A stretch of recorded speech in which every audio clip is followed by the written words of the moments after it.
If you don't know me, my name is Maddie. Um, I was recently shot back in August by my ex-boyfriend. Everybody has been blowing me up, wanting me to tell my story, wanting me to make a video on what happened.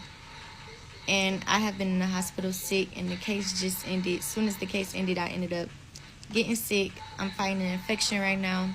I'm doing much better. Just keep me in y'all prayers.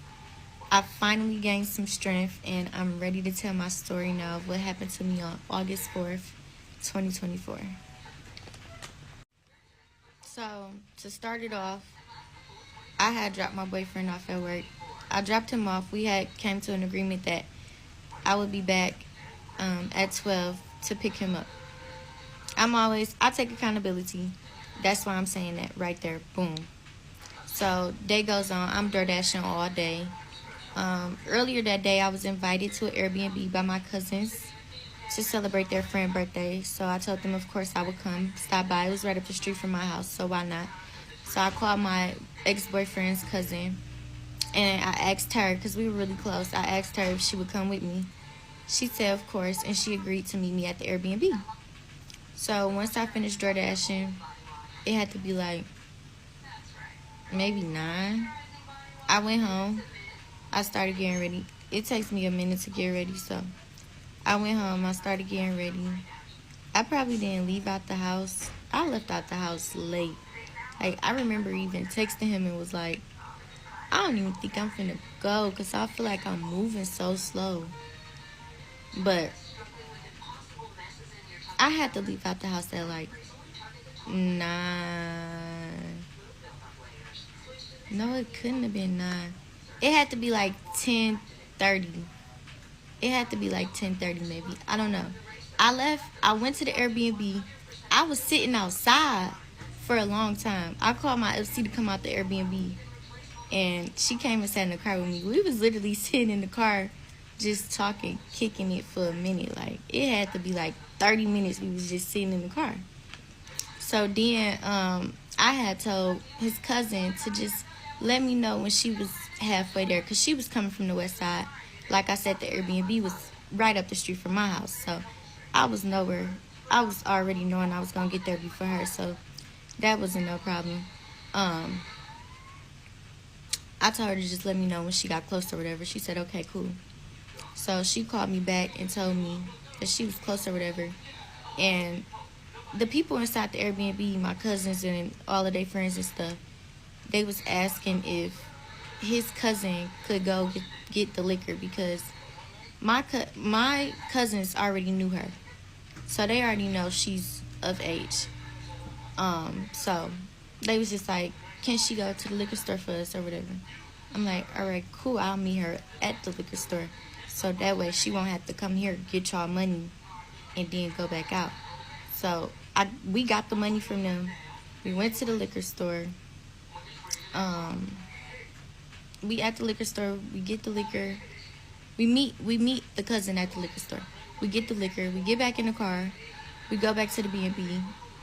We finally go in the B&B. Mind you, I had been sitting there for a minute, so it was probably like, it had to be like 11 at this point now.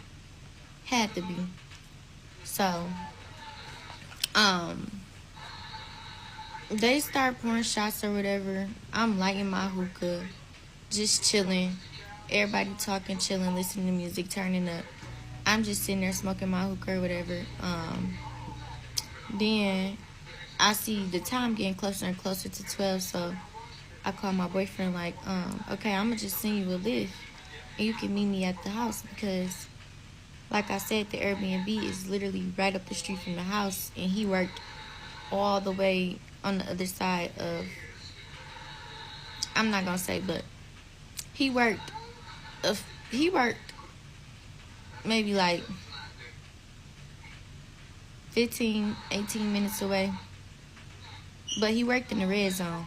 I didn't want to drive over there at nighttime, so I just told him I'd send him a lift.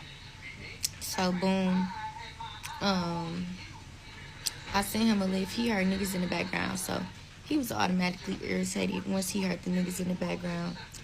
I already know him. He didn't even have to say shit. He hung up in my face. I knew he was irritated.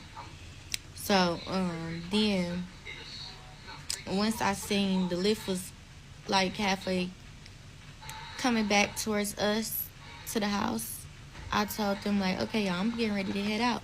Shar getting ready to be pulling up to the house. I wouldn't be there to meet him at the house. He already had a key to get in, mind you. He didn't need me there to get in. I just still went to meet him at the house because we agreed upon me coming to pick him up, and I didn't. So I just still want to make sure I was in the house with him. Like,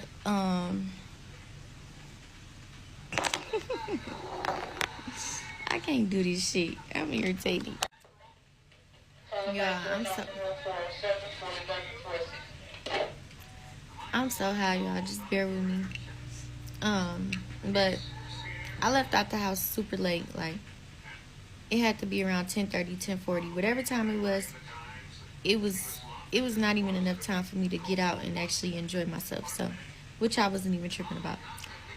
But so I text his cousin and I let him know like, okay, I'm getting ready to be heading to the Airbnb. What you doing? You ready? So she let me know like she was leaving out too. So I'm like, okay, cool. I'll see you there. Cause I'm up the street. I'm nowhere. She coming from the west side. So I already knew I was gonna get there before her. So I just went there. I told my FC to come outside and chill in the car with me for a minute until she got there. So me and my FC in the car chilling, talking. And one of the people from inside texted my FC phone and asked if we can go to the liquor store and get some liquor. Mind you, I wasn't 21 yet at the time, but damn, why I want to keep saying her name? Why ain't nobody tell me it's hard to make a story time without using names? Like, oh my god, this is irritating. But so his cousin was 22 at the time, and we had called her and asked her like, you mind meeting us at a liquor store to get some liquor for them? She said, yeah, no problem. So we sent her a liquor store and we met up there. So we met there. We got the liquor. That even took us a minute. That took us a minute. Like, when I say the night was just, I probably spent like, okay, anyways. We get back in the car, go to the B&B. Go in the B&B, it's probably like, it had to be like 11:30, 11:40 now at this point, because when I say I barely was even there, I barely was even there. I probably spent like 15, 20 minutes tops in there. Like, I was barely even there, but I'm watching the time knowing that I got to get him at 12 o'clock. So I call him and I tell him, I already had it in the back of my head like, okay, I'm going to have to send him a lift because I don't want him to be waiting or whatever. And so I called him and I said, I'm sorry, I'm going to have to send you a lift. And he heard some niggas in the background. He heard some boys in the background, some little boys at that in the background. That ain't had nothing to do with me. That I wasn't thinking about. None of that. So he heard them in the background, and I guess he caught an attitude, just assuming whatever, I don't know. But he hung up in my face, and he texted me and was like, his Android was finna die. I don't know. So I guess because his Android connects to his iPhone was off, and he had a flip phone, then he had an Android. His Android he was using for hotspot to use his iPhone. Then the flip phone he was using to make calls out. So the Android was finna die, so he wasn't gonna be able to use his iPhone, basically. So I told him like, okay, the lift should be pulling up anytime soon now. I'm gonna meet you at the crib. So boom, I'm watching the lift. He getting the lift. They on their way to the house. I'm telling him like, okay, y'all, I love y'all. I'm getting ready to leave. I love y'all. Be safe. He getting ready to pull up to the house, so I'm gonna just meet him there. So boom. His cousin like, okay, Matt, I'm gonna leave out with you too. Come on, let's go. So we tell each other we love each other and bye. Be safe. She get in her car, I get in my car. She tell me like, I'm gonna follow you up until the freeway street. So I stay off the main street. She followed me all the way up the main street, and then she turned off at the other main street that crosses the main street, and she turned off to go get on the freeway. So from there, I pulled straight up to the house, like literally straight up to the house. He was literally pulling straight up to the house too. He beat me there, but I was literally pulling up right behind him. So the door was still wide open because he had literally just walked in.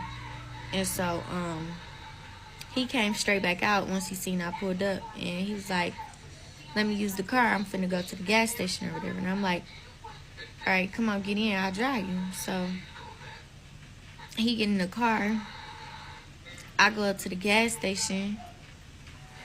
Mind you, his phone off with his money on it. So he hopped straight out. Like, I was gonna ask if he needed some money or something, but he hopped straight out, literally went in the gas station. I could tell he had attitude, mind you. Ben could tell. Hopped straight out, went to the gas station, came right back out. He went in the gas station, made a call, came back out, still on the call, mind you, call.